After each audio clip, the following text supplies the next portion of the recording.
Millions of Americans did exactly what they were told to do. They went to school, they got the degree, they got the job, and somehow making it still feels impossible. Not luxury impossible, not private jet impossible, just stable impossible. Pay the bills, save a little, breathe without constant financial anxiety.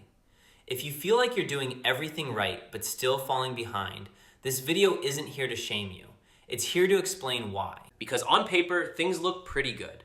Unemployment is low, wages are higher than they were a decade ago, millennials' total net worth has exploded in recent years.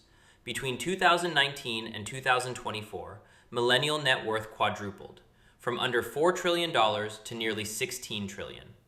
So why do more than half of them still say they're living paycheck to paycheck? How can people be wealthier than ever and still feel broke? The answer is something economists call phantom wealth. Phantom wealth is when your net worth rises, but your life doesn't get easier. Your house value goes up, but your mortgage payment stays the same. Your retirement account grows, but you can't touch it. Your salary increases, but your costs rise faster. You look richer on paper, but you don't feel richer day to day. And to understand why, we need to rewind. Let's look at a typical American household budget in 1985. Adjusted for inflation, most expenses back then scale pretty cleanly to today. Food, utilities, transportation. But three categories didn't just rise, they exploded. Housing, healthcare, childcare. Rent out of pocket is dramatically higher. Healthcare costs are significantly higher. Childcare costs are exponentially higher. And retirement costs have increased by more than 60%. But even that comparison is missing the biggest factor. Debt. In 1985, total consumer debt in the US was under $600 billion. By 2022, it was nearly $5 trillion. Student loans barely existed for baby boomers. Millennials and Gen Z carry massive student loan balances. Bigger mortgages, much larger car payments. Debt didn't rise because people became irresponsible. It rose because stability disappeared, and debt filled the gap. Debt became the bridge between income and survival. This is why it feels like we're living in two different economies. The American dream sold to boomers and Gen X assumed affordable housing, stable jobs, pensions, low education costs. That version of the economy doesn't exist anymore, and yet we're still judged by its standards. That's why so many working class and middle class Americans believe their children won't be better off than they were. That's a problem. Many Americans aren't poor in the traditional sense. They can pay their bills, they can survive month to month, but they live in what economists call a break-even economy.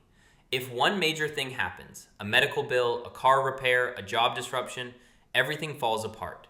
Not because they were reckless, because there was no margin for error. This is why having a good job doesn't guarantee stability anymore.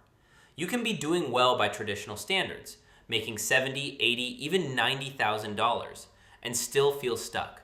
You're not overspending, you're overexposed to cost of living. And nowhere is this clearer than housing. Home prices have risen much faster than incomes for decades. Housing supply is tight, mortgage rates are high, and competition is brutal. In 1985, first-time homebuyers were typically in their late 20s.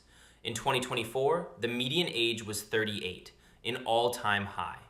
That delay matters, because when you don't own a home, you're exposed to rising rent for the rest of your life. Homeownership wasn't just about status. It was a retirement strategy. If you bought in your 20s or early 30s, your mortgage was paid off by retirement. Today, many people may never reach that point. That doesn't mean homeownership should be the only dream, but it does mean the financial timeline has shifted dramatically. Most financial advice assumes stable income, but most Americans don't have it. Hours change week to week. Pay fluctuates. Benefits are inconsistent. You're told to budget like your income is predictable, when it isn't. That disconnect creates anxiety, not discipline. Every generation gets blamed by the one before it. Millennials get blamed for avocado toast. But you can find people overspending irresponsibly and people doing everything right and still drowning. A 29-year-old making $80,000, living with roommates, buried in debt, that's not a spending problem. That's a system problem. Here's the hard truth. Systemic change is slow, but individuals still have to survive now. What helps isn't perfection, it's margin. Saving something, even if it's small. Upskilling when possible, sharing resources, building community. Not because you failed, but because the game changed. If making it feels impossible, that doesn't mean you did something wrong. It means you're trying to win a game whose rules quietly changed.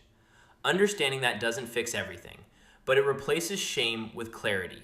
And clarity is the first step toward building a life that actually works in the world we're living in now.